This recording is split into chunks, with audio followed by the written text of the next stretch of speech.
Well, yesterday's protests certainly seem to have had an effect because MAGA is in full meltdown mode. I usually get a lot of MAGA people in my comment section, but yesterday on my video about attending the April 5th protest in Indianapolis, there were more than normal saying, oh, so cute. When you wake up tomorrow, Trump will still be president. What are you exactly protesting? I bet nobody knows there. If you don't understand what these protests are about, you haven't been paying attention. Your head has been buried in the sand because you're afraid to admit that you were wrong in selecting Donald Trump as your president, and you're about to find out in a serious way because you effed around and now prices are going to skyrocket because of these tariffs. You're going to be losing your benefits, and as soon as it starts to affect you, that's when all these people start waking up and saying, well, I didn't know they were going to take my job. I didn't know they were going to take my SNAP benefits. I didn't know they were going to take my Medicaid, but it is working. This is what we need to do. The idea of the protest were not that all of a sudden we're going to wake up and Donald Trump is like, yeah, I guess people are mad at me. I'm going to step down. It's showing that the American people and the American spirit is still alive and well. It's showing that we're not just going to obey in advance and roll over and let this administration walk all over us. It shows us that the heartbeat of democracy is still alive and breathing, that we the people are still present and we are not just disappearing into the night. We are loud and we are proud, and we're going to continue to stand up to this administration, to Elon Musk, to Donald Trump, to JD Vance, and anybody else who wants to do their crazy, backwards, pull us into the past agenda. That is the purpose of these protests. There were 100,000 people that showed up in Washington, D.C. yesterday, and I don't believe anybody went into the Capitol. I don't believe any police officers were beaten to death. And what it's showing is to MAGA that we can organize, we can come together, that there is a huge resistance. They want to say, oh, well, the majority of the people. No, it's the majority of the people that voted. And it was a very, very slim amount of people that selected Donald Trump over Kamala Harris. So don't act like this is some mandate. He does not have the ability to do half of what he's trying to do. So this is why we're out here protesting. This is what it's about. It's to show that we are still alive and kicking, and we are not going to let Donald Trump just roll over us. So MAGA, yeah, you keep coming in the comments, but it just shows that you are scared. So just a quick update. It's about 20 minutes after 5 West Coast time on Saturday, April 5th. I've been watching some MAGA TikToks, and they're crashing out. They're crashing out over today's nationwide protests that have taken place in hundreds of cities from coast to coast. And it's probably 1 or 2 million people, if not more, who showed up at these things. They got over 100,000 people in Washington, D.C. 100,000 people in Washington, D.C. Not one of them broke into the Capitol. Weird. But they're crashing out. I've seen at least a dozen TikToks from MAGA chuds saying that every single one of these people who showed up to these protests is being paid by George Soros. That's their talking point. All of these protesters that showed up today are being paid.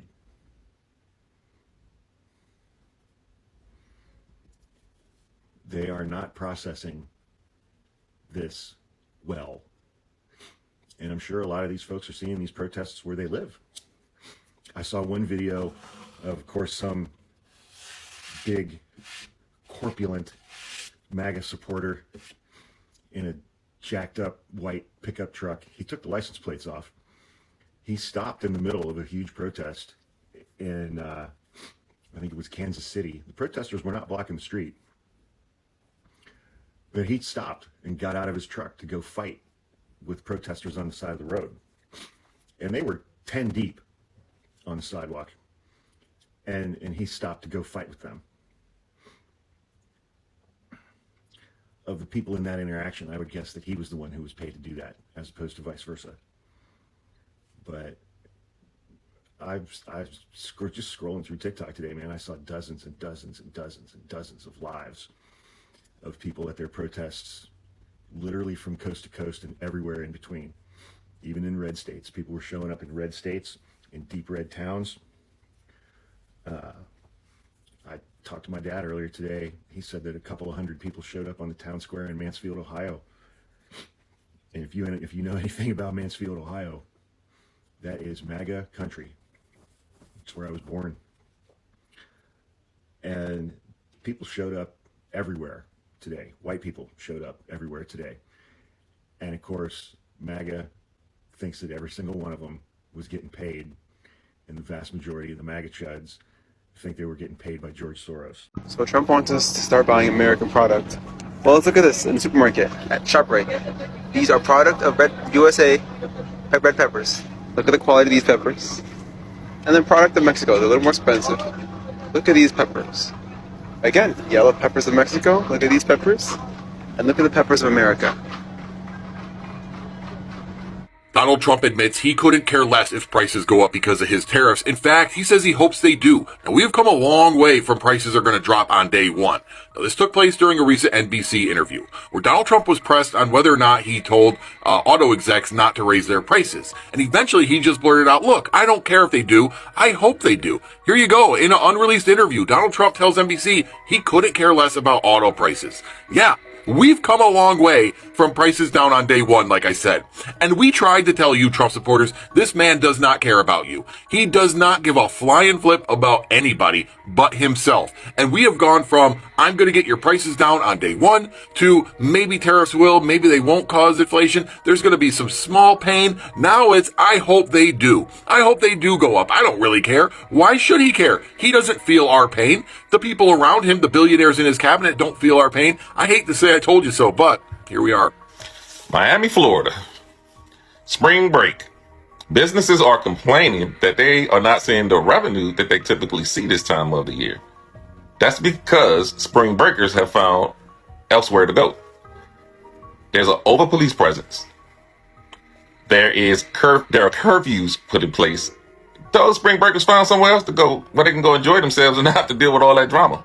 That's the point of spring break, the point of a vacation. Trash left behind, you hire people to clean that stuff up. You can't have it one way, and that's y'all's problem. Y'all want it one way. And I used to love going to Miami. But now, I just don't, red state makes sense. Good afternoon, Senator Tillis. That's how northern warbears think about you southern white trash. That's what the ones who won the Civil War think about you. Do you understand that inferior bad genes, inbred stupid, you and all your people? Yeah, Tom Tillis, afraid of death threats. Then get the out of office. I would like to talk to Tom Tillis and ask him why he thinks it's okay for him to take money from this nation and it over.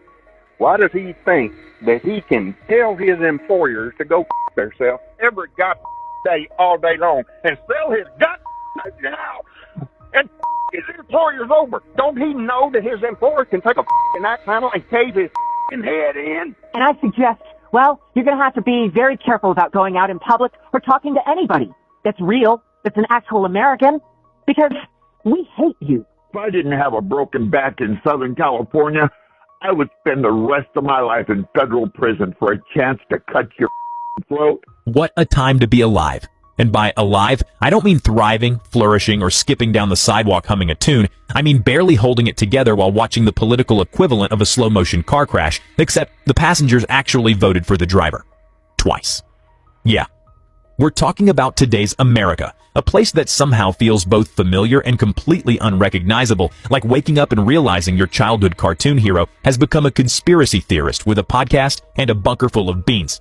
Thanks to our good old friends in the red hats, those MAGA diehards, Donald Trump is back in the Oval Office again. And let's be real, it's not the comeback tour anyone asked for. But here we are, living through Make America Great Again, the remix. Only this time, it's less political revival and more budget horror movies. These MAGA influencers are breaking at the seams. Dave Portnoy going online, crashing out. I mean, he was sweating in that video. He was so mad that he lost $7 million crashing out. But he wasn't crashing out when they're laying off all these people. Everybody's losing their job. No, it was until he started losing money that he started losing faith in Trump. Ben Shapiro called Trump unconstitutional. I've never heard Ben Shapiro criticize Trump in that manner. It's because these niggas are starting to lose money. And the craziest part is a lot of people were thinking that, this was going to affect just, poor working class, middle class. But now you're seeing that everyone is taking a hit. I said this early on. It's not just going to be us. It's going to be everybody. It's going to be millionaires. Everybody don't take care of their money how y'all think they take care of their money. Some of these guys are Dave Portnoy, Ben Shapiro. They go on splurges. That's why they make the videos that they make. That's why they're controversial. That's why they continue to be controversial. They make a shit ton of money. And they put a shit ton of money back into the stocks and all that stuff as well. And now you seeing their bottom dollar is going out. So it's hard to get up there on a microphone when you losing money.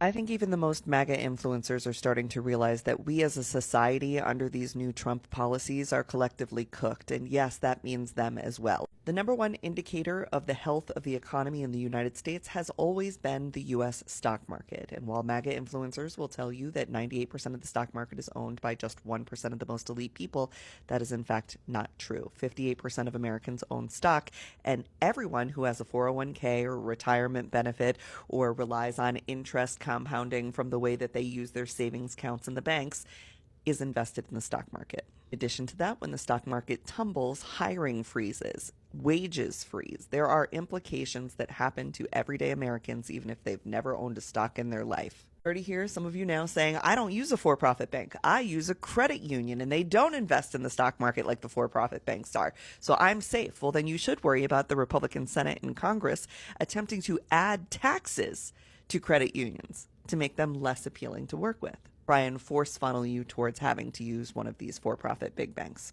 And tomorrow morning, we are expecting what's called like a Black Monday, which is a massive stock market crash, okay? It's already trending down 1,500 points, and before the market even opens tomorrow, it's expected to have lost $5.4 trillion in value.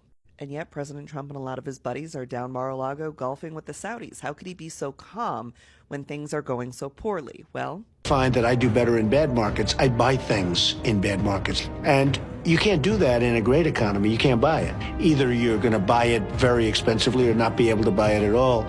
So there's a lot of opportunity, I find, in the bad times. And the tariffs, of course, are not just affecting the stock market. They will also have a fairly immediate impact on the cost of medication, because many of the medications that Americans take are generic, which means that they are produced elsewhere and then shipped here. And as much as I would love to be on name brand only medication, that is just not something that I or many other people can afford. And that is not something that the Trump administration has put money into to make it more affordable for us to have American-made brand name medications. So the tariff is going in without any money being invested into the infrastructure that would make American-made products more affordable. And that doesn't just go for medicine, that goes for everything. But even the most MAGA are running out of ways to move the goalposts and gaslight and smile and explain away all of these horrific policies. I mean, right now they're on, oh my gosh, Ford is doing employee pricing for everyone because they support President Trump's tariffs. Just like Toyota-thon or any of the Memorial Day, President's Day, or Christmas Day sales events for car dealerships, saying we are offering employee pricing on all vehicles is a very common sales tactic. That is not a special deal they are doing because they support Trump's tariffs. That's a hell of a leap. Our neighbor was supporting Elon Musk. That's what you voted for. What do you mean? We don't read. What are you talking about? Isn't that what you wanted? Because you interviewed Trump and voted for him? Oh, okay, you just interviewed him for millions. For millions of people.